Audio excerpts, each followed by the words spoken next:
Hey guys, and welcome to episode 62 of the Revive Yourself podcast. Here we go. Are you sick and tired of being sick and tired? Have you got a health issue that just won't go away no matter what you try? Then welcome to the Revive Yourself podcast, where we reveal the secrets to long-lasting health by getting to the root cause of problems that no one else is talking about. So you can have more energy, clear skin, healthier hair, a leaner physique, more confidence, and most importantly, do the things you love and live the life you deserve. Here's your host, Ryan Martin. So guys, welcome to episode 62. I hope you're all well. Hope you're having a good time and everyone's happy and everyone's healthy. As always, there's been lots going on recently, especially with the topic of Alfie Evans, poor Alfie Evans.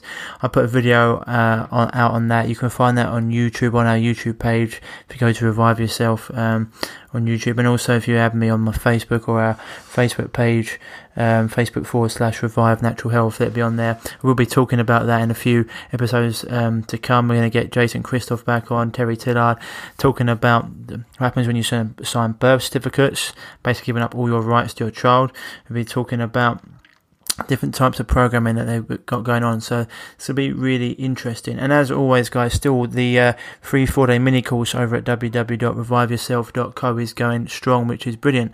So today's episode, I want to get into it with you. It's a guy that I first come across on Extreme Health Radio, and his name is Dave Murphy. He's got a website called www.allegedlydave.com, and we're going to be talking all about urine therapy. Yeah, that's right. Ryan's finally taken a deep dive off of the beer, and he's talking about urine therapy. Now, I mean, we'll be going into it with Dave. Urine therapy has been around for a long, long time. It's only since 1940s they took it out of the medical literature for healing people. So, without further ado, here's Dave, here's the episode, and I'll see you on the other side. Hey guys, and welcome to episode 62 of the Revive Yourself podcast. Today we have a very interesting guest, Dave Murphy. He's actually in Birmingham at the moment. He's actually also another Essex boy originally, just down the road from myself. And we're going to be talking all about urine therapy. But he's just told me he's actually in Birmingham at the moment, where he's been talking at the Flat Earth Convention. How's that gone, Dave? Actually, it went very, very well indeed. We ended up, one of the things we had going on there was we had a debate against some astrophysicists. Mm. And we'd actually trapped them. We checkmated them a couple of times. It was brilliant. Really? Is that going to be available to watch anywhere or buy anywhere, or is it only conventions? No, it will be. I think in the next couple of days, they're going to be putting out the videos. But that debate will be one to watch because awesome. It was great. We had them stumped. They ended up looking at each other and thinking, okay. It's anyone who hasn't really looked into the flat Earth. I mean, people think it's all like tinfoil hat and people are crazy and they talk about NASA. A lot of people don't realise that those NASA images are actually, they're actually just they're not real. They're fake. It's similar to, they talk about the dinosaurs at the History Museum. They're not actually real bones. They're actually all replica bones. And people don't actually realise this. They think that, because why would you? If you don't know, you don't know. You just believe things were, and it's something we get on. So where will those videos be released, Dave? As I said, I don't really know yet. I just got told that in the next couple of days they'll start releasing them. Cool. But I guess if you start searching YouTube in the next couple of days for Flat Earth UK Convention, you'll find them. Awesome. Well, and I'll give you a message and hopefully we can get that out there. And we will get you back on. We'll have a nice in-depth discussion about this, because I think this is something people need to look into. I always say, people got to keep an open mind. A lot of people have what we like to call fear-based dogma, where they just believe one thing and they just don't want to believe anything else. They haven't looked into everything else, or they just say, "Oh, everyone knows the Earth's round." Well, do they? Mm-hmm. I mean, I haven't been in space myself, so I wouldn't know. So in terms of that, but so Dave's got a website called www.allegedlydave.com, and that's sort of how he's known, is Allegedly Dave. I first come across him on Extreme Health Radio a couple of years ago. All right. Okay. And I had you earmarked for a chat, and just going through my notes. So what you were talking about on there was urine therapy. Now, this is going to be another topic that people are going to go, what? What the hell is urine therapy? Is that, and we're talking about drinking urine, we're talking about massaging it onto people's skin, and we'll go from there, because this is something that in the natural health world has been talked about for a long while, but it still is something that remains relatively. I mean, people talk about greens and smoothies and talk about probiotics and talk about detoxification and saunas, etc. But this is something that still remains a little bit sort of like undercover, or a little bit out there. Why do you reckon that is, Dave?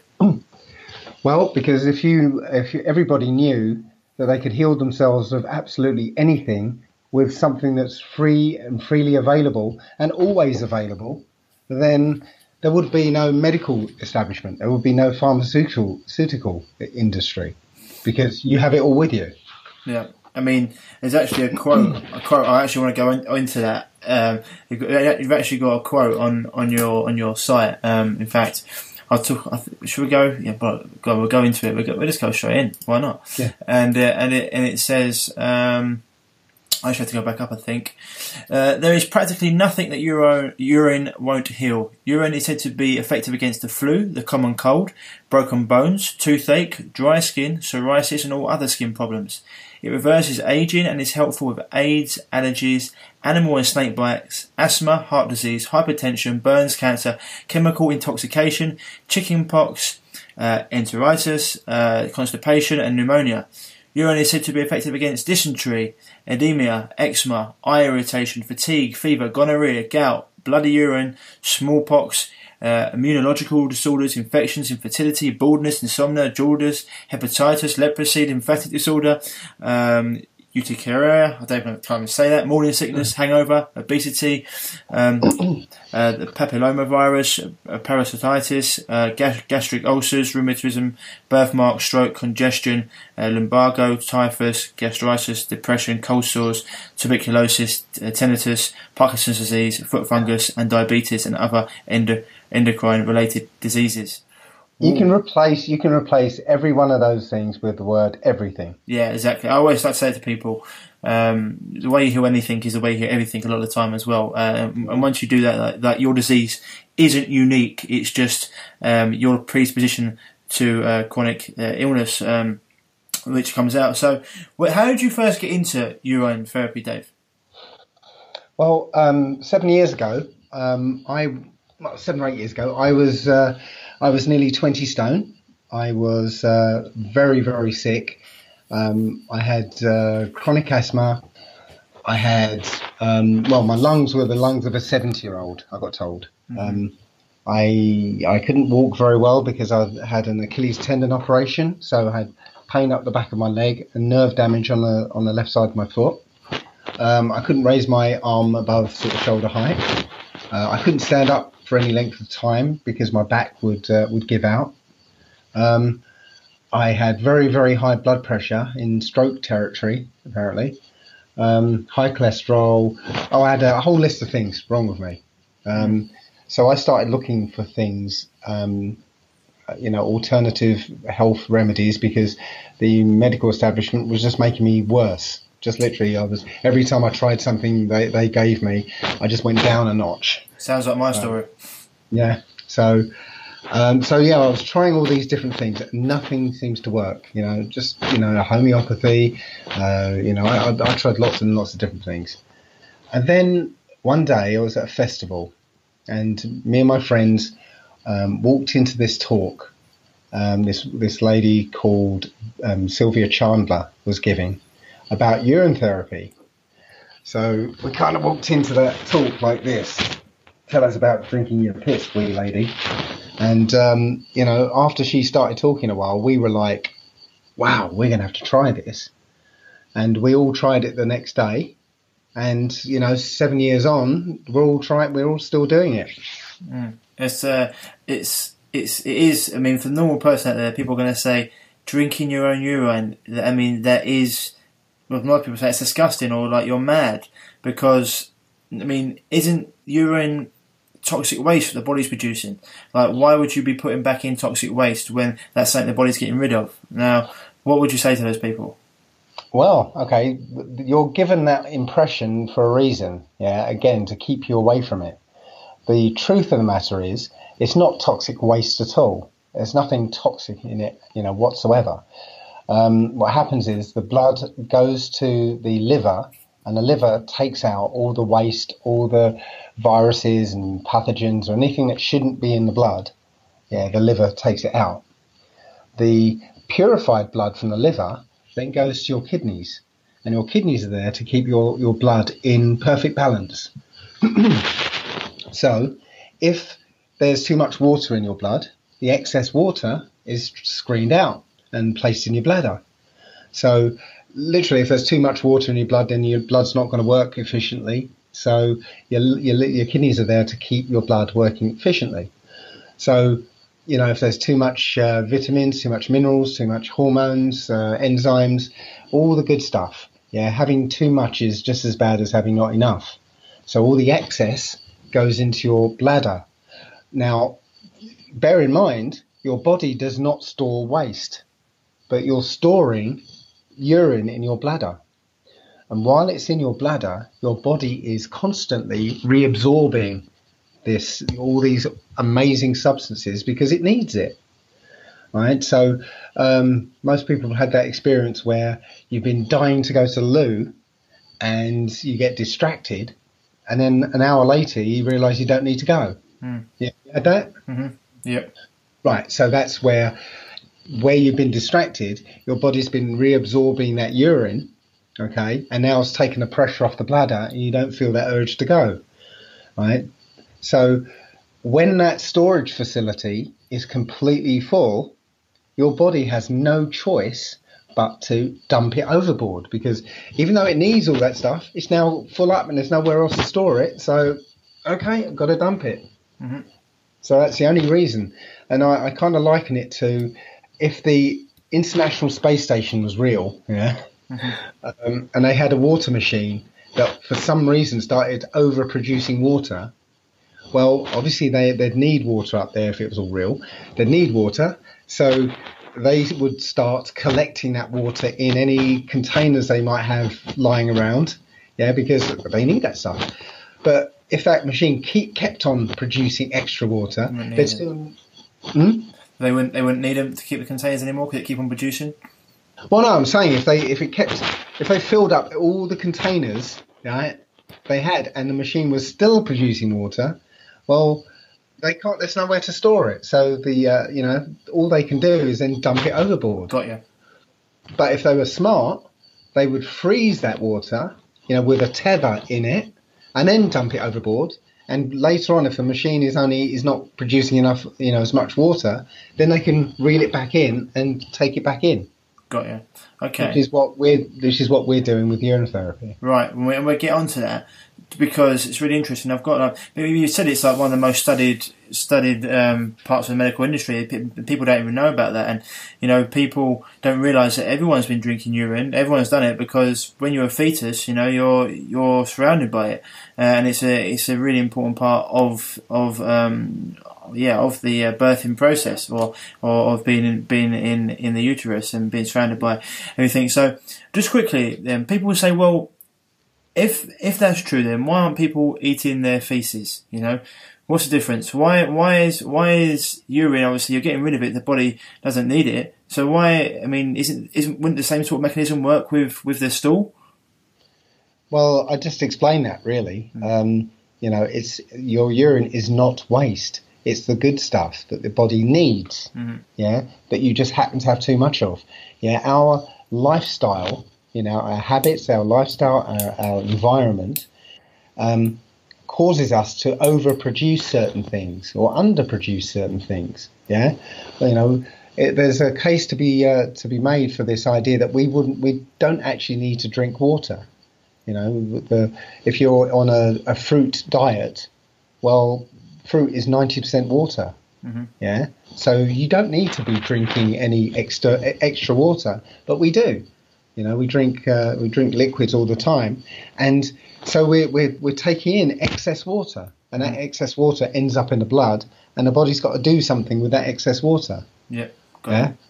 Waste is different. Waste is, the exhaust products of the body, and mostly it's literally getting rid of food. The food doesn't do anything for us.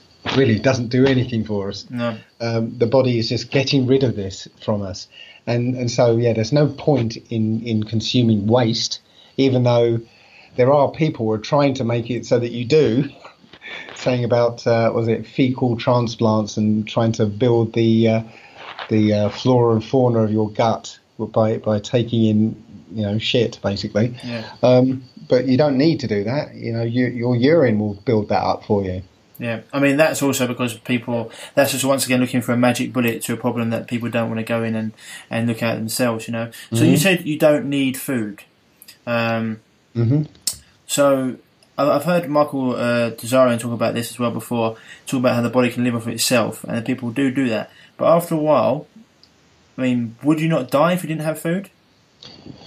Well, first of all, the body doesn't live off itself. That gives you the impression that it's like that the allopathic medical establishment actually tries to put forward that when you don't eat, then your body starts to eat itself. No, that doesn't work like that. As crazy as this might sound, and in my book I actually give you all the examples of this.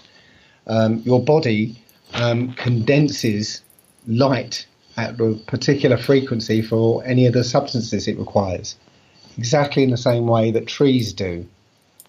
Trees don't take up stuff from its roots and then and turn it into wood.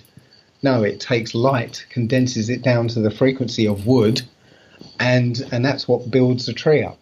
We're not made of food. We are, our bodies build themselves up by condensing light to the substances it needs. We don't need to take in protein. This is a big argument that's always levelled against people who don't eat very much. They say, well, where are you going to get your protein from? Well, your body manufactures protein internally. And if you don't believe that, think of a cow. A cow only eats grass. There's no protein in grass. And yet, a beefsteak is packed with protein. Where does that protein come from? It was internally manufactured by the cow. But the cow has got 4 stomachs, right? So it can break down different grasses in different ways. I must ask it. Yeah, no, but there's no protein in grass, right? At all. Doesn't matter how much you break it down. There's no protein there. So, where's that animal getting that protein from? Yeah. It's not from the grass. It's literally internally manufacturing it, and our bodies internally manufactures everything it needs. This idea that we could possibly lack things is another story that's given to us so that we are dependent. If we lack something, then we're dependent on those who provide it. Yeah. Okay. So that's why this has been pushed on us. 100%. No, I completely agree with that. In terms of people not just eating the wrong food, eating far too much of it, and the only people that benefit are the food industry, and probably the medical industry with the amount of rubbish food that people are eating. But Well, that's the thing. The food industry, as you say, is actually controlled by the same people who do the drug industry. And food is literally just a mechanism, or at least processed food is a mechanism to push their drugs, because the food causes symptoms. So the drug companies sell symptom suppressants, which also come with side effects, which cause other symptoms. So you have to go back and get other drugs, which also cause symptoms, and so on and so on and so on. 100%. So do you eat much yourself? No, my routine's been sort of up in the air for just lately, but so I had an Indian a couple of days ago and some chips a week before that. But generally, if I'm back in my usual routine, it's a piece of fruit every other day. Yeah, and you don't feel lightheaded or dizzy? You got lots of energy? No.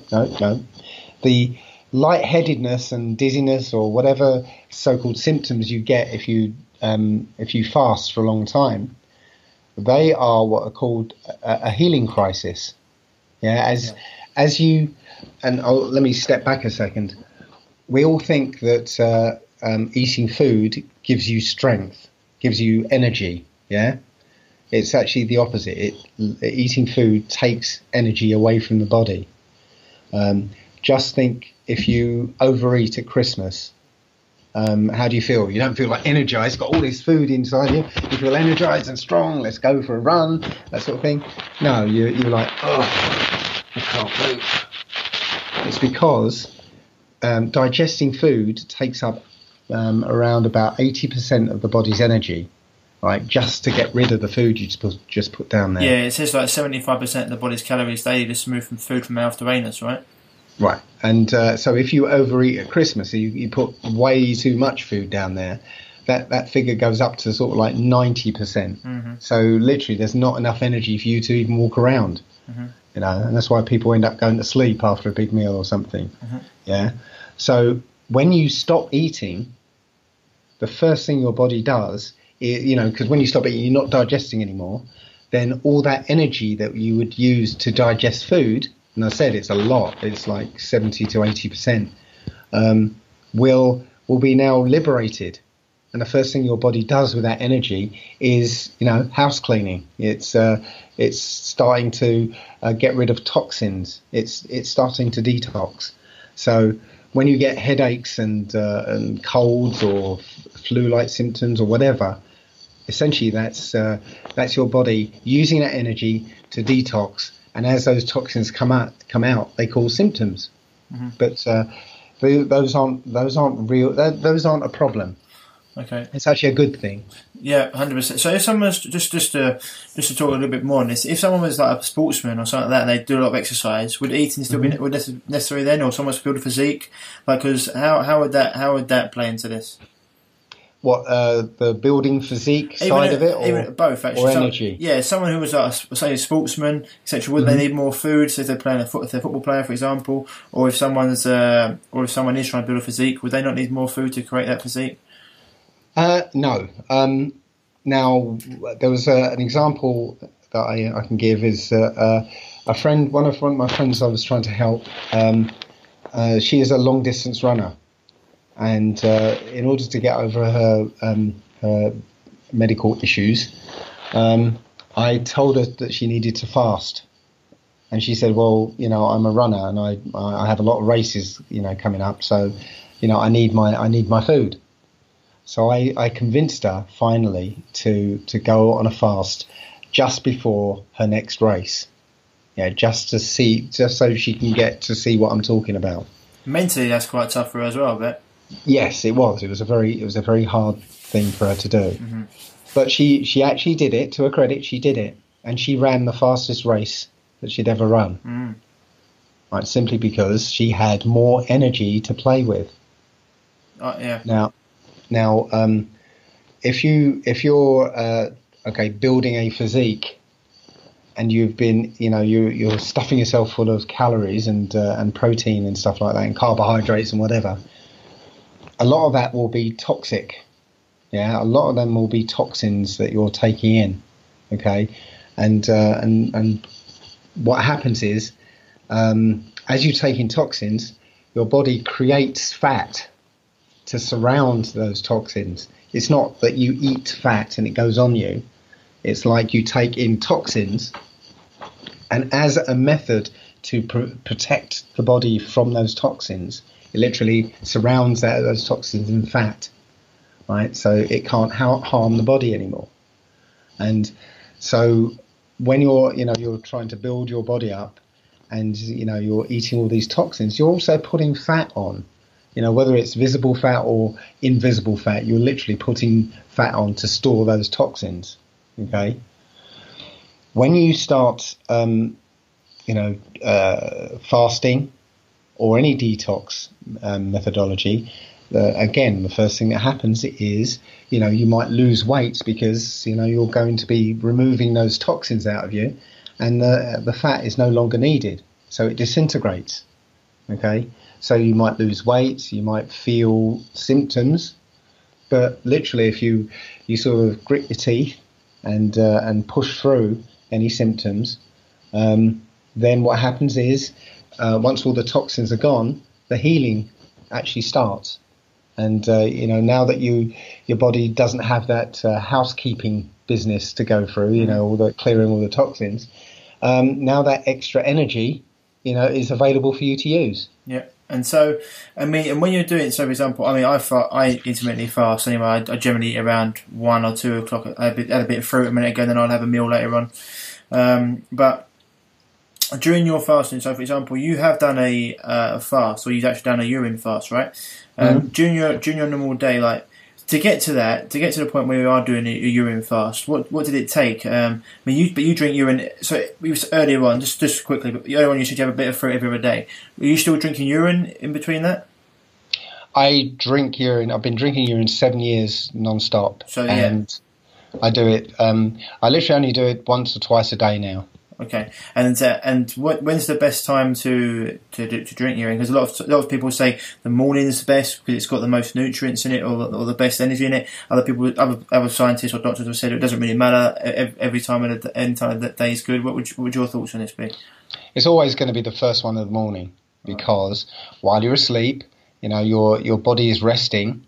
That energy is being used to produce all the things it needs. So, your glands and stuff and your organs are like factories. They switch on and then they switch off. Yeah, they switch on when the energy is available, and then they switch off.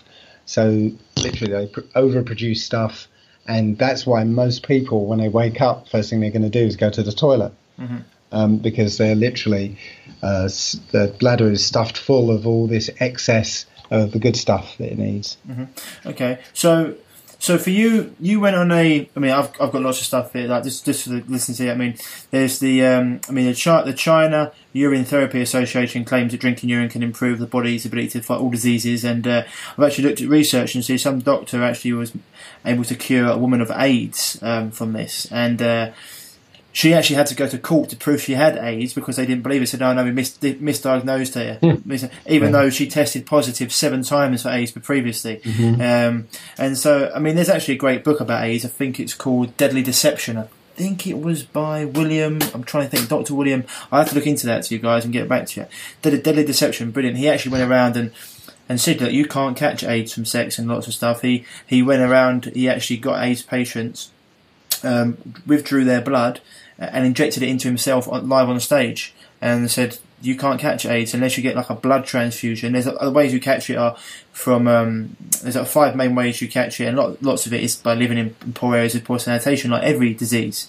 But it's an interesting. And getting a vaccine. Well, this is the other thing he said. But yeah, I think me and you are best friends, mate. When it comes to that.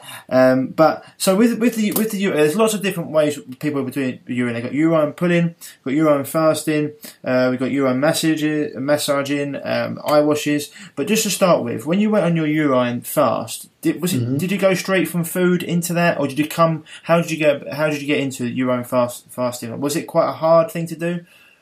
No, I literally went straight into it. I didn't change anything else.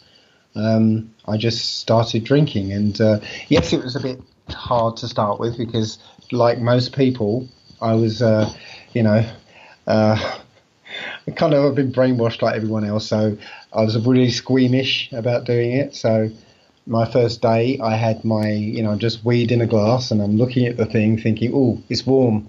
Oh, I don't know if I can drink that." Didn't dilute it at all. So I put it in the fridge, and then when it was cool, I thought I better mix it with some grapefruit juice because that's nice and strong. So I put some grapefruit juice in it, and okay, it's not bad. I can do this. But I did that for about 2 weeks, and then I was working away at a hotel, and I got up in the morning, half asleep, weed in my glass, and it was like, I've got no fridge, and I've got no grapefruit juice, and I can't literally go down into the lobby with a glass full of piss. So I thought, oh, sod it, and just knocked it back, and it was like, oh, that's not as bad as I thought it would be. So I never bothered with all the other stuff, and it actually feels natural drinking it warm. Like it feels unnatural drinking soup cold. Yeah. So actually, it actually feels better drinking it warm. Hasn't this been used? Urine therapy, hasn't it been used for years, for centuries, by other cultures? No, even in this culture, yeah, it was the World Health Organization who dissuaded doctors, opticians, and dentists from prescribing urine therapy in 1940. Right. Up until then, they would quite regularly prescribe urine therapy. And if you go and speak to your grandparents, yeah, and say, did you have any use for urine when you were growing up?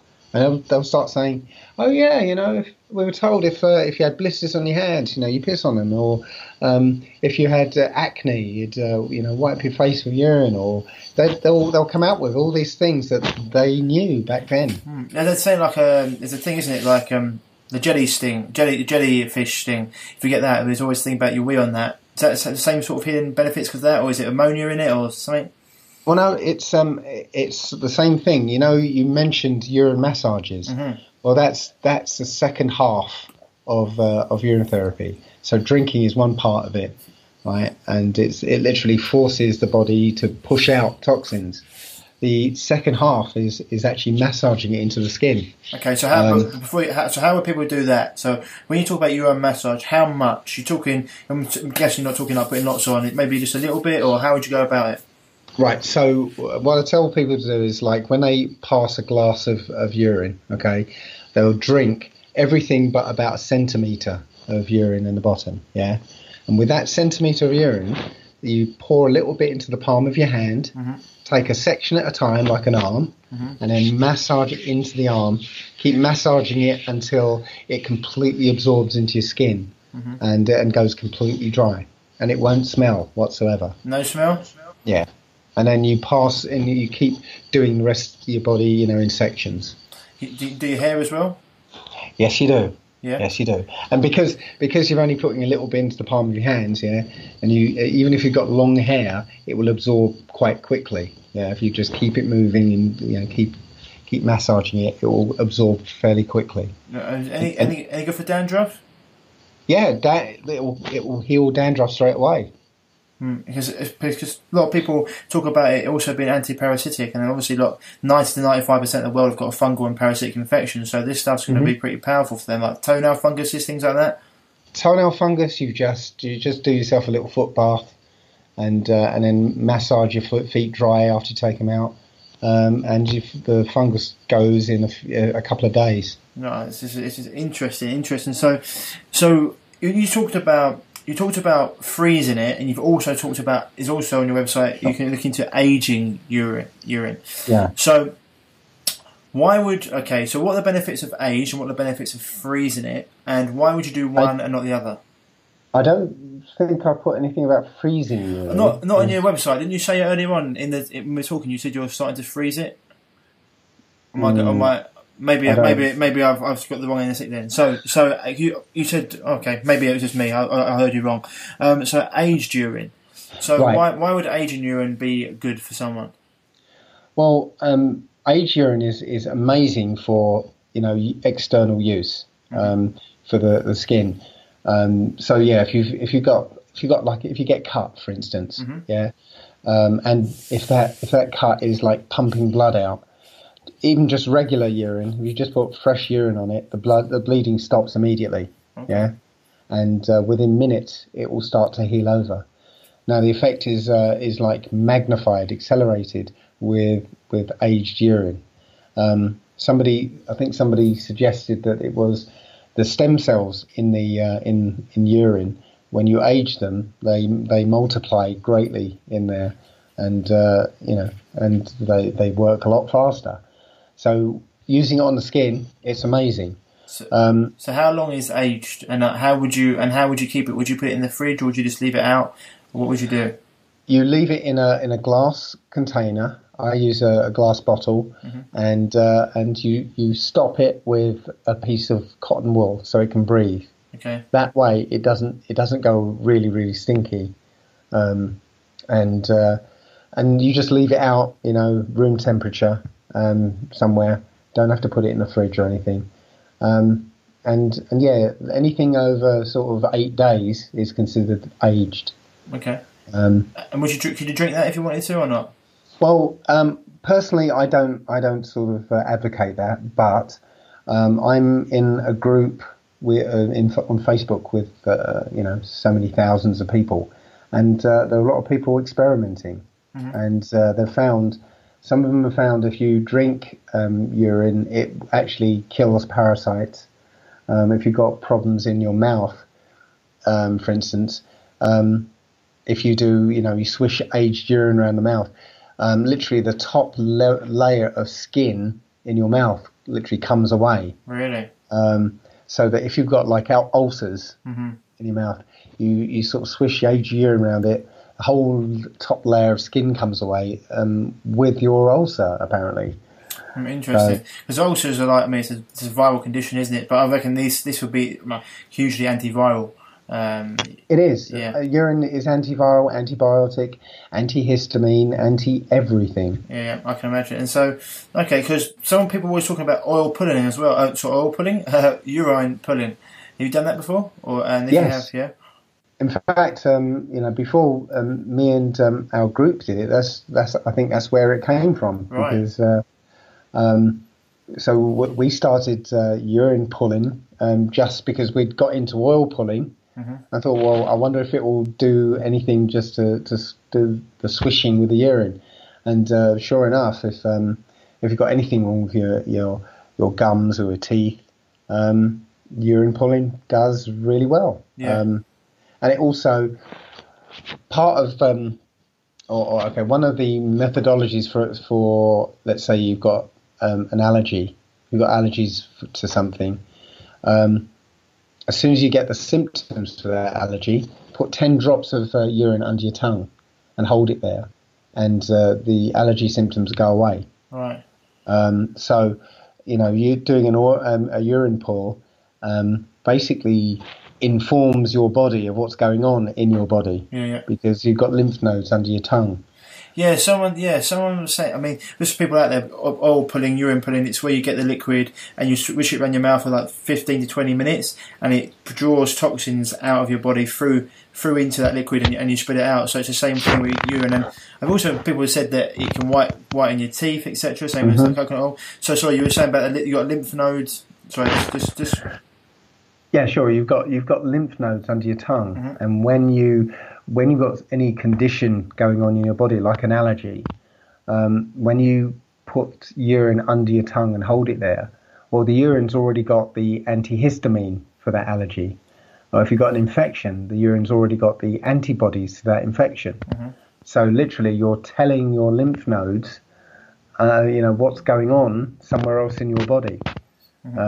And literally that now can get to work a lot quicker, a lot more efficiently, rather than wait to find out what's going on through the normal process. Yeah, it's almost like sending it a signal to just reset itself, or like just to almost like a frequency just to nullify anything that's going wrong.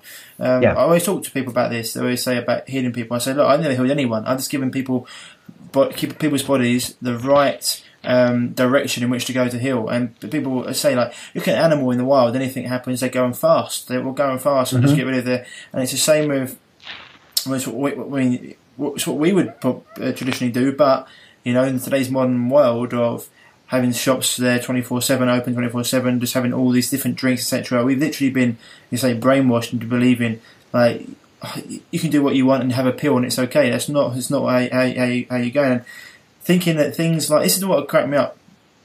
People will look at something like urine and go, "Oh my God, how can you drink that?" But they'll go and they'll drink like a can of Coke, which is, if you look at it, it's just. Coca-Cola got £350 million a year to promote their brand. Like, if we had £350 million a year to promote our brand, I think the medical industry would collapse. And so people look at they won't look at things like that, and it's really, really to me it's really strange because it's people think, oh, it's okay, it's in the shops, it's normal. It's only normal because it's what we've been led to believe is normal. And so I can understand like putting urine, massaging it, using it as oil pulling can really be effective. I've also heard people using it as eye washes to get rid of and helping them bring back. This is just us when we're talking here. This is just some of the stories that I've heard come out, helping people to bring back their eyesight or regenerate their eyesight. Have you heard about that? Yeah, absolutely. I tell people to go out and You've just gone a little bit muffled there, Dave. There you go. There you go. Sorry. Perfect. Give me a second. No worries. Yeah, I keep forgetting this is the actual microphone and not that. So, so bear with me a second. No worries. So I have. I tell people to go out and get themselves an eye wash, like a bottle of eye wash that comes with the cup. Right. Yeah. So throw away the eye wash and keep the cup. Right. Okay. So literally, when you do your morning routine, you fill that eye wash cup with urine. And just bathe the eyes and do some eye exercises, sort of blink 50 times, up, down, left, right, and round in circles both ways, just to get those muscles moving. And yes, people have been known to, throw away their glasses. Now with me, and this just happened the last few weeks. I started to realise that, hang on a second, I was having difficulty looking at the screen here.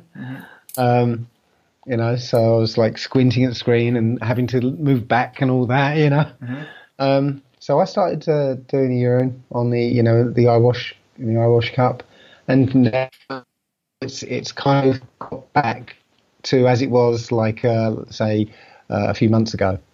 So I'm going to continue. And how long was that? A couple of weeks? It's a few weeks ago. I noticed. So I reckon that you mentioned before, it'd be good for allergies. People like hay fever and stuff. If you said drinking it would be great under the tongue, but also maybe putting it around their eyes. Then something like hay fever. Well, again, all you need to do is literally put the 10 drops under the tongue. I explained that to a friend who didn't believe any of this. We were at a festival, so we were all camping out. And that night, after I told him about this, he got hay fever in the night, and it was like suffering. So as a last resort, he decided to give it a try. Mm-hmm. And next morning, he said, "Dave, it's amazing. It worked." So yeah, he was convinced. And something along similar lines. I was at a festival. It was the end of the festival. Most people had gone home, and I was sitting around a fire. And one of my friends, another person who didn't believe any of this stuff, he was sitting around like a fire pit, and somebody kicked over the fire pit, and all the burning stuff went over his legs. Badly burnt his legs. Right. I mean, probably 2nd-degree burns. Really? Cool. There was a nurse amongst that little group, and she slathered his legs with aloe vera, but he was screaming in pain. So they called for me, and I literally weed in a glass and started pouring urine over his leg. And the first thing that happened was he screamed, absolutely went crazy. But then, like 30 seconds later, it all calmed down, and he's like, "Oh, I can't feel anything now. The pain's gone." So while they were sort of preparing a dressing, I continued just pouring the urine on his leg. When I got the dressing ready, I literally used the rest of the urine to pour over the dressing. They put the dressing on and wrapped it in, they didn't have cling film, but they wrapped it in a bandage. Before they wrapped it in the bandage, he could actually touch it because really? It started to heal over. So the next day, he was walking around on it, no pain. And, he was just walking around on it. He was so amazed that he started following his, sort of charting his progress on Facebook. Okay. But then somebody gave him a bit of bad advice, as people do when you do something like that. People say, "Oh, you should try this." And they said, "So try this dragon's blood or something," they called it. It's some product. And he started using that, and it just made it worse. And the things, it started getting worse for him. So he went back on the urine, put the urine on it, and it healed up without a scar. Without a scar. Yeah, and now he's like a champion for it. But I think it's because he's got some allegedly Dave DNA in his leg now. Well, it was funny you say about that having scars. I think, isn't it urethra that they put in like facial stuff that the models been using this for years on their face and anti-aging creams, and they've been using it. I think it's not really come out, but if you look into it, models and some of the body lotions that they have urethra in, it's quite a powerful part of it.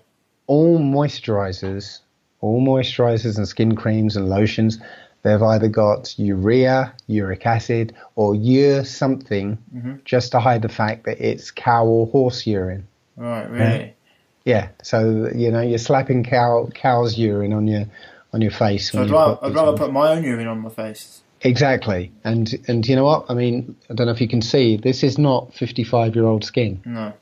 Well, I know the power of healing. I through natural causes, I had keloid scarring all over my chest and back really bad, so I got into acne really bad, and everything they gave me made me 10 times worse. And going on like a completely changing my diet, obviously a lot of chlorophyll in there. Everything I do, everything that goes on my skin now, I would never put anything on my skin that I wouldn't eat. It shouldn't. And my scars have literally almost disappeared. They're in like their final stages of going, and it happened 10 years ago. But if I had kept, they're giving me steroid injections and steroid creams and everything. My skin was itching, feeling terrible, and now my skin, like people wouldn't even realise, even my face, like people wouldn't realise I had anything wrong with me. And the same as you, that you were 55-year-old skin, and people that say it's antidotal. It's like, well, everyone I speak to who does this sort of stuff looks the healthiest and is the healthiest people on the planet. So either you actually start to say seeing is believing, or you keep on believing the medical textbooks which have been funded by people that are just basically modern day prostitutes. It's up to you. Okay, so for people, you actually got a urine pack as well that's on your site. What's part of the urine pack? Oh, okay. No, it's I haven't finished it. I've got so much to do. I've got so many things that I've got in the fire at the moment. It's just like a informational pack.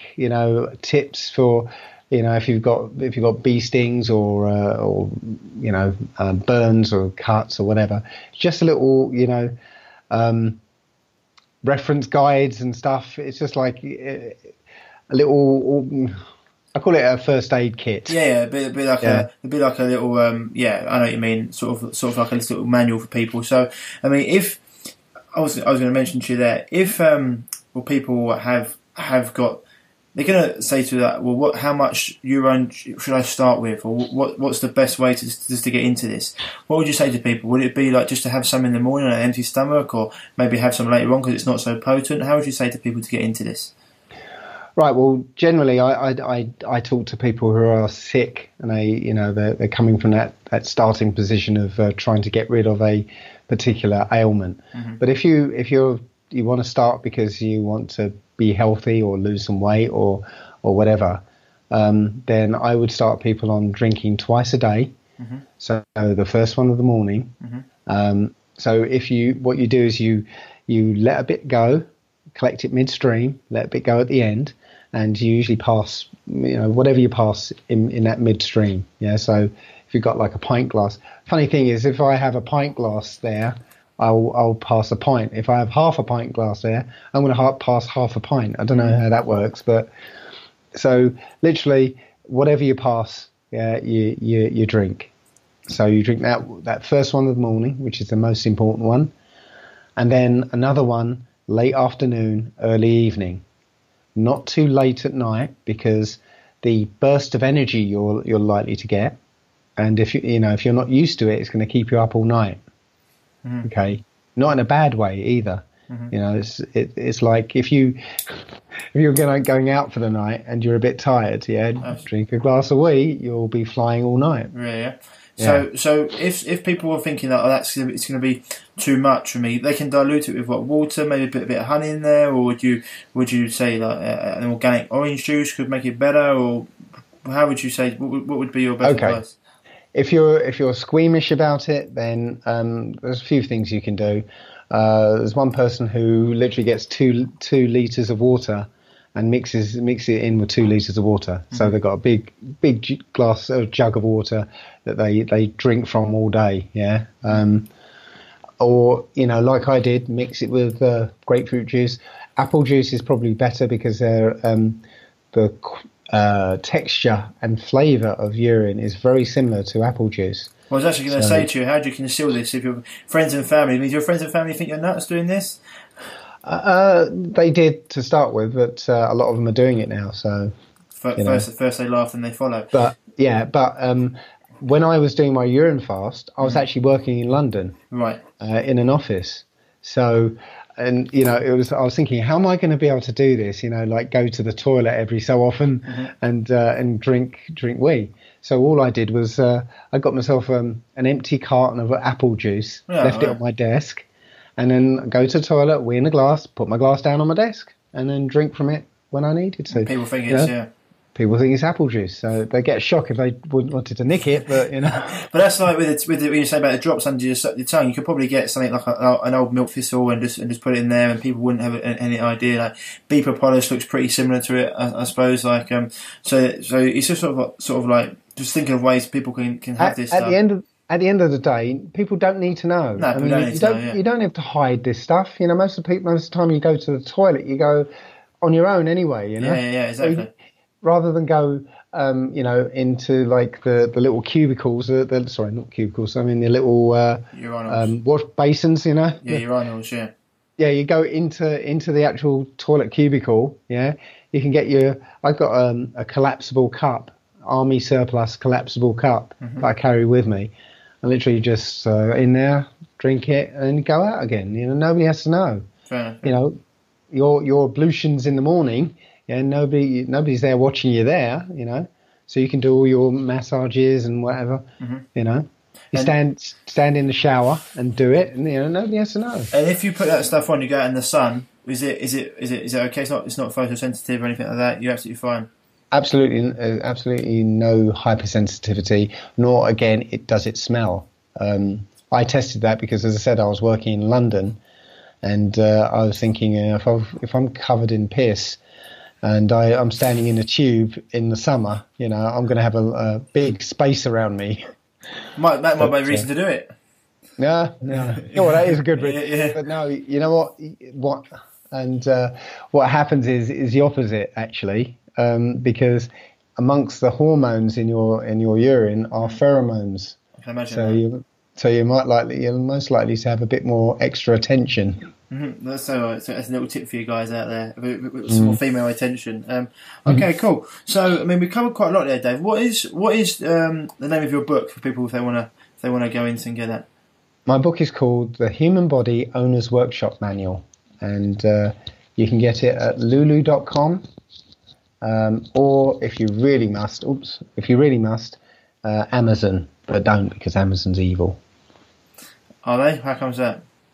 Well, they're just evil. If you look into them, they're evil. Yeah. But yeah, it's you can get it in paperback, hardback, and as an ebook. Yeah. You'll find it on www.allegedlydave.com.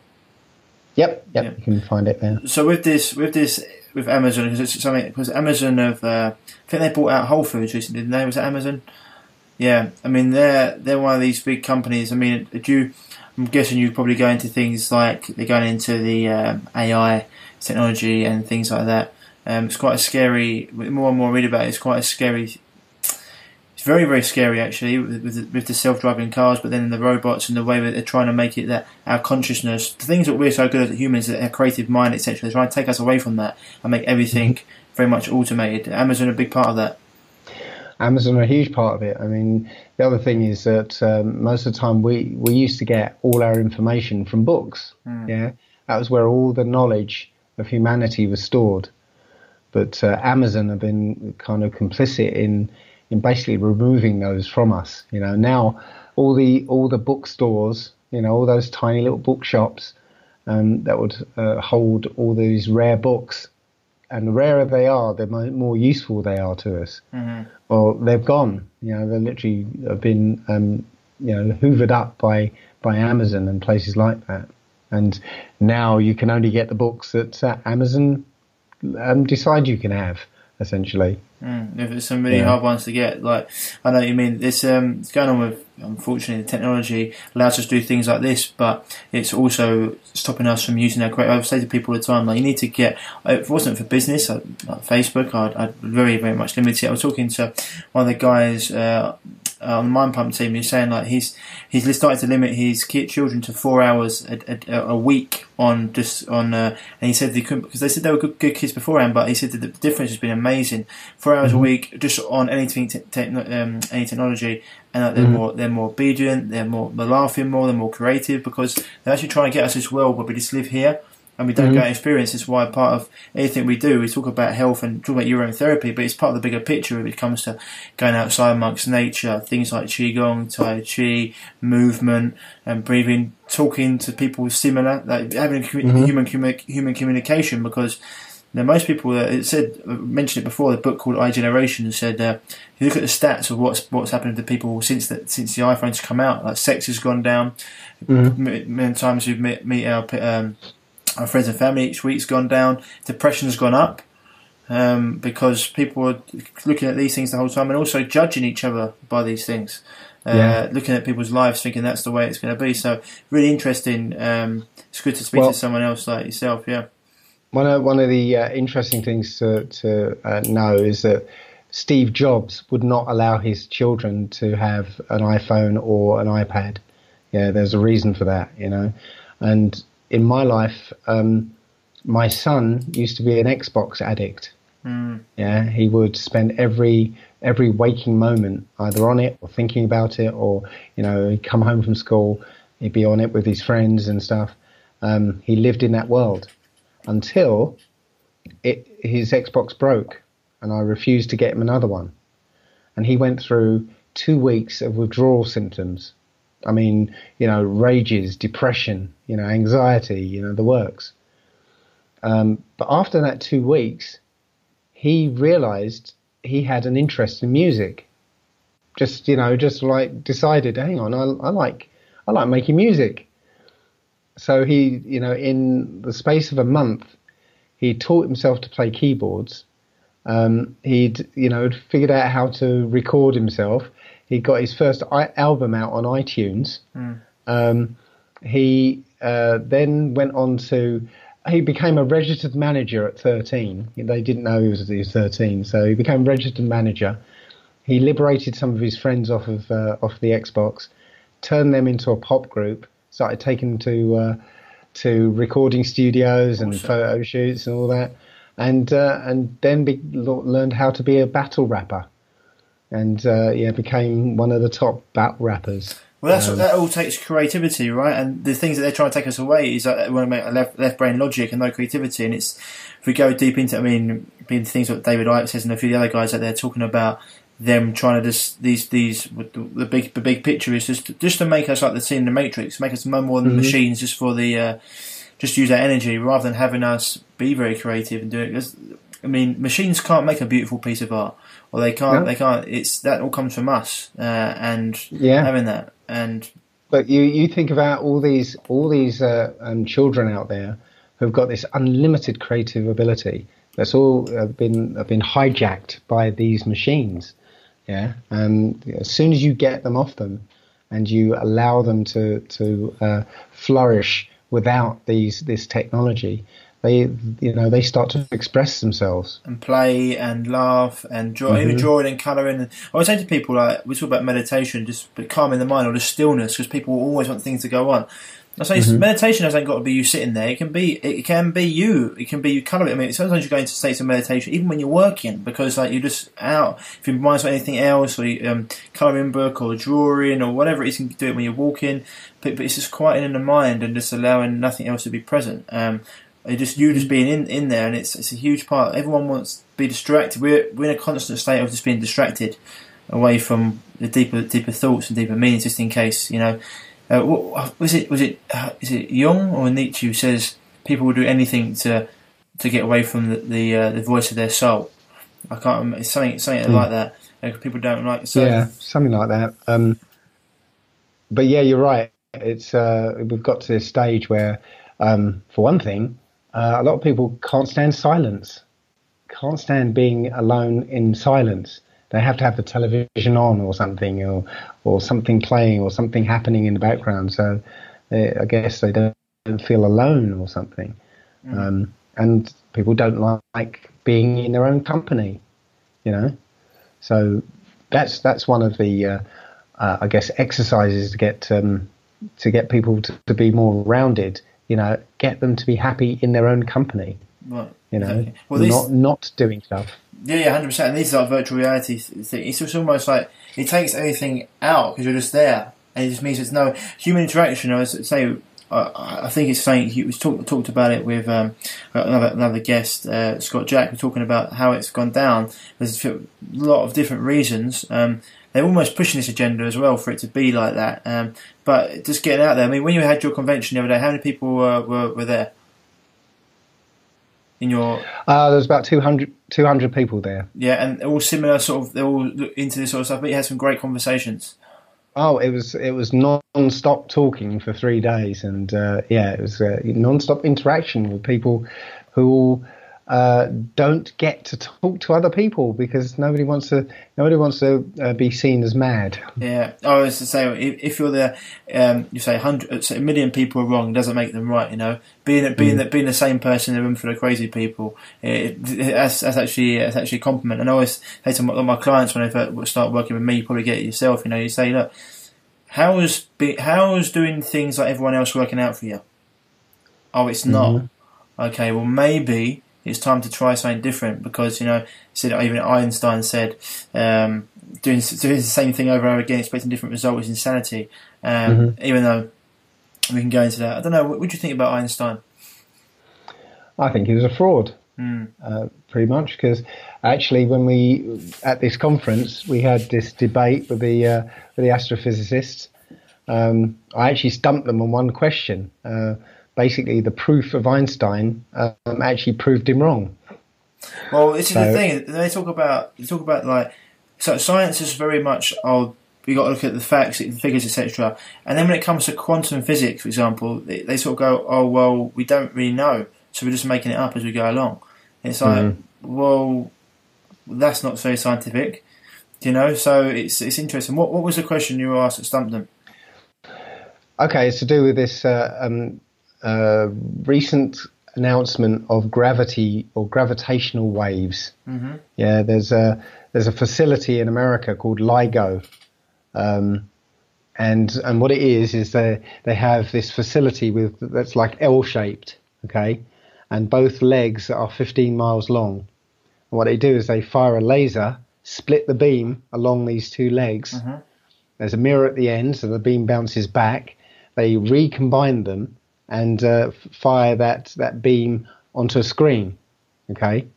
Now, if one of those legs encounters a gravitational wave, it means that the space, on that leg will contract, So it will actually be physically shorter, and so that beam will arrive out of phase with the other beam, and you'll get an interference pattern on the screen. Right, so their idea is if they see an interference pattern, then they know that a gravity wave has been through. Okay? No interference pattern. Right, so that's the idea. But Einstein says that gravitational waves move in space-time, not space. All right? And space-time, the thing about space-time is that if space contracts, then time slows down. So that the speed of light remains the same no matter what. Yeah. So that means if there's a gravity wave that goes through, contracts space, well, it's not space, it's space-time. So that the beam will actually take exactly the same time and it will never show an interference pattern. Do you follow that? Yeah, 100%. Yeah, I see what you're saying. Right. People are saying about space, but the space, obviously, if you shorten the space, time's less, etc., or create it higher. Yeah, I get completely what you're saying. Yeah, hopefully people out there understand. I think you've made it quite clear. Right. So it can never ever detect, gravity wave, and if they detect a gravity wave, that means Einstein's wrong because and have they? Well, they said that in I think it's 2013. they detected gravity waves, and everyone was like, yeah, we've proven Einstein. But I've asked this question to ask a physicist. I've asked several physicists out there. None of them have come back to me. None of them bothered answering the question. I said it I mentioned it on Facebook, and the armchair physicists all sort of gave half-assed explanations, which, I was able to say, no, it's time and space, it's all reciprocal, so you'll never get any difference. And yeah, they usually end up by deleting the thread, Yeah. I mean, it's the thing with science as well. What they don't realise is they thought the atom was the smallest thing at one point, until they split it. And this happens a lot. We don't know everything. It's one of the things we do know is we don't know everything. And, you say we are all that there is, all that ever has been. We are the universe. We are part of it. People don't understand that. It's just, I'm the universe having my human experience in the form of Ryan Martin, a name I've been given, you've been given, same from the view of Dave Murphy. We're all just interacting with each other. People don't understand that. They think that it's like we think we're above nature a lot of the time, and nature soon puts us back in our place by getting very ill, etc. But it's very interesting. I'd like to dig into this more with you, especially the flat Earth theories. Eric Dubay, are you a big fan of his or not? I'm not a fan of anybody, to be honest. I'll listen to what Eric has to say. Sometimes he says things that I totally don't agree with. I'll take what he says that's good, and I'll put aside the stuff I don't agree with. Okay, cool. So in your panel, how many of there was you? There was 4 of us and 3 of these scientists. And hats off to them. They were, they were brave enough to be in a nest full of flat earthers. It was a very respectful, kind of debate. Oh, awesome! I really look forward to listening to that. And so, Dave, because I know you've got things to do, I'm going to leave you there, but we'd love to get you back on and have a little talk about that, because I think that's going to open a lot of people's minds, and just keep people understanding, like, sometimes everything the other place you're talking about there was talking about how we've been taught to learn. We've been taught what to learn, not how to learn. Like an example. Another, John Gatto, big fan of his. John Taylor Gatto, yeah. Yeah.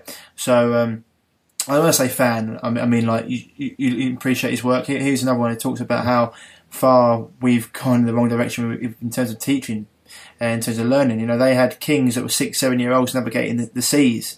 And now we praise 6-year-olds, they can get to spell a word correct, and so people don't understand it. But yeah, Dave, it'd be great to get you back on and to talk about the flat Earth. I think that would be a great episode for people, because I know that will be.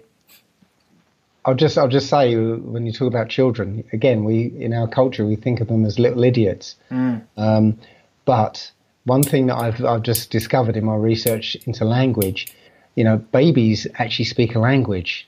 Babies speak the language that we all used to speak, the original language of mankind. They still speak it when they come out, essentially. And it's just that they soon learn that we can't speak the language. So they have to learn our language.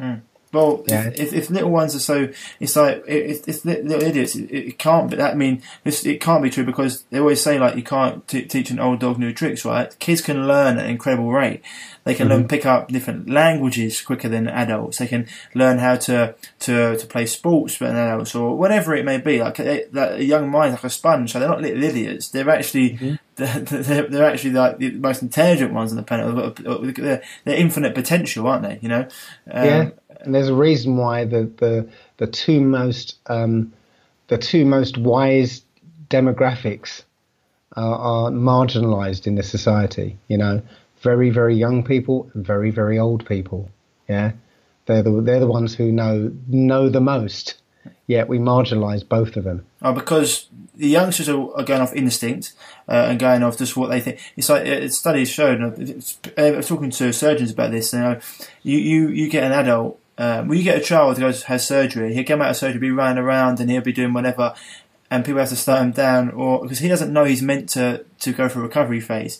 You get an adult go through surgery, they'll be like, "Oh, doc, how long have I got to be off work for?" Because they know. It's similar as the white talking about like old people now, that no one wants to get old. You know, they Botox, fillers, and stuff. It's like being an older person generation. It's the most respected role you can have. You know, you've been through it all. You as you get older, your ability to learn is condensed. You know, what you can learn in maybe a year as a 30-year-old, you can learn in maybe 30 days as like a 70-year-old. You know, in terms of like life experience. And there's a reason why these tribes back in the day, they had these people there looking after the kids, where the mum and dad went out to do their thing. They were looking after the kids because of the knowledge. And people don't, wisdom. People don't realise knowledge isn't always wise. You know, knowledge allows you to create a nuclear bomb. Wisdom says you never make it. You know, it's one of those things, and I 100% agree with you there. Like, the elders and the youngsters are hugely big parts of that sort of humans of any culture, in any culture, of any culture. But it's sort of something that we've, once again, inverted, for want of a better term, saying that they're little idiots and they're older, they're just old, they don't know what they're talking about. Any reason a lot of them are getting old because of the amount of rubbish that we're feeding them, both intellectually and like physically, nutritionally. So, I mean, I think it's something I'd love to get into with Dave, especially, we'll get you back on and talk about flat earth, because I think people need to have that. I mean, certain people understand that or looked into it a little bit, but I don't think they have done the amount of research that you have. And this is something I always have an issue with when people say, they read one article and they go, that can't be true, or he's a nutcase, or whatever. It's like, some people talk about David Icke. I'm not saying I believe everything he says, or I agree with everything, but when people say stuff about him, I talk about, because people always just want to poo-poo him on the fact that he talks about like reptilians and lizard-shaped people, even though this has been documented and proved by lots of different cultures. They laugh at him, and I'm like, the guy's been doing this research for 30 years. He's travelled all the countries, just like you have. Like, not saying... I'm just saying that he's done a lot more research than a hell of a lot more people that have just gone out there and read one article on a government-based website. You know, so looking for you, I'm sure you've researched flat earth for quite a while. How long have you been doing that for? Oh, I was actually. It took me 6 months of intense research before I'd do my very first video, and I guess I've sort of really been doing it for about 3 years. But now I've moved on to other subjects now. Yeah. But if anyone's interested in just taking a kind of open-minded look at this subject, I have a video called "The Biggest Lie of All." It's in 2 parts, and in that video I don't try and thrust the flat Earth upon you, because at the time when I did the video, I wasn't a flat earther. All I knew was that we weren't clinging to a spinning ball. So all I do in this video is draw your attention to certain things and say, well, this is what I think. It's up to you what you think. Biggest lie of all, yeah. Parts 1 and 2. Cool. I'll put it up, because I think people always say, well, why would they lie to us? Why would they lie to us? They don't realise there's a million little things that come off the back of this that sort of like paints their picture of scientists that they back and discredit others, etc. So I'd love to get you back on, Dave. We'll book it in for maybe a little bit down the line, because I know you're very busy, but we'll get this go out first, and then we can get you on to have a chat about that, and just to get people to open their minds even more and to see where we go with that one. Okay, mate? Okie then. Cheers, Dave. It's been great talking to you. Everyone out there, www.allegedlydave.com, and also any other things you said you've been working on other stuff as well, yeah? You moved on. We'll have a chat about that. Yep. Okay. I've just been talking about human history and the Bible and human languages. Awesome. That'd be great. We'll definitely get into that. But cheers, Dave, for coming on, and we'll speak to you soon. Thanks a lot. So, guys, that was Dave Murphy talking all about urine therapy. I mean, that's going to... I know it's going to probably push the little boundaries for a few of you, and others are going to probably be like, oh my God, I'm really interested in this, and do a bit deeper research. We're going to be getting other guests on, other experts on as well, to talk about it, as well as getting Dave back on the show to talk about flat earth and to talk about other things that he's working on. And as we say all the time, guys, just keep an open mind, just because sometimes it's hard when we've been taught certain stuff for such a long period of time. To try and think, well, maybe that wasn't the truth, or really was what could actually be the reason behind them telling us that, and I mean, is there more sinister things behind it, etc.? Sometimes there isn't. It is what it is, but I just want to keep a nice open mind. I'll be getting on lots of different guests talking about a lot of different things, because it's really important for us to keep an open mind, especially when it comes to health, because as you probably know, throughout the years of this, one scientific study comes out saying something's really good for you, then a few years later it comes out saying it's really bad.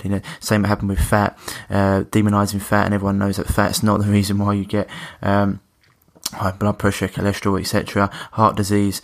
It's been proved time and time again, and I mean, it goes on, it goes round and round in circles. So you just want to keep talking to the people that are saying to do the things that have worked and stood the test of time, as well as opening our mind to new experiences. But that was really awesome to get Dave on the show, and I look forward to getting him back on. As always, guys, if you've got any health issues and you need help, head on over to www.reviveyourself.co and click on the contact. I don't know if the program button's working, but if you go work with me and send me a message, I'll get back to you if you're looking for someone to give you some one-to-one help.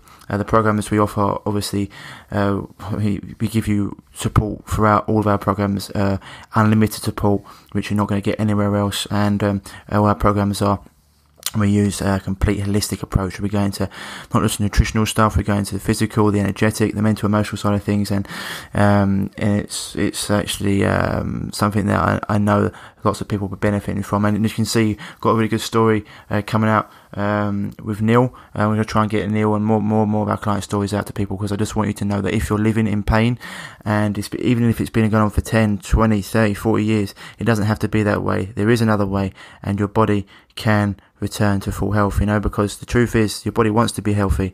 Its default setting is health. It's just our modern lifestyle that is the problem. And as we like to say, your genetics load the gun, your lifestyle pulls the trigger, and it's your predisposition to disease plus modern lifestyle equals chronic illness. And once you can get that sorted out, then the results are miraculous. And also, if you're looking just for to understand why you've got this issue and what's going on, we have got our free, anyone who's got a chronic issue, whether it be diabetes, thyroid issues, skin problems, gut issues, whatever it is, we have our free 4-day mini course for you. We can go through and really get to understand the basics of what's going on. Okay, guys, otherwise you've got some really fantastic guests coming up for you. Been working hard to get some brilliant people on the show. We've got Terry Tillard coming back on, Jason Christoph's back on, but I've also lined up Dr. Sean Baker. He's an MD who talks about the carnivore diet. He's been eating meat solely for over a year now. He's just broke the 500 meter record for rowing as well at 50 years plus, his age group. I'm going to get the guys from Brain FM on, talking all about their the sound and how it affects our brain and what we can do with sleep and focus, etc. Going to get talking about emotional techniques, etc. EFT, emotional freedom techniques. Got some really exciting guests coming on the show. So yeah, and also trying to get the guys, can try to get Matt Embry from Living Proof, all about MS, to come on the show as well. He's got a great film out there. So yeah. That's it for this week, guys. Stay tuned for the next episode. I don't know what's going to be next. I've got a few of the guys coming up, so it's going to be interesting. But as always, guys, stay happy, stay healthy, and I'll speak to you later. Bye-bye. If you're struggling with gut issues, such as gas, bloating, constipation, diarrhea, indigestion, heartburn, and want to finally be able to eat the foods you love without the crippling after effects, then don't forget to head over to reviveyourself.co and pick up your free copy of The Healing Health Paradigm today.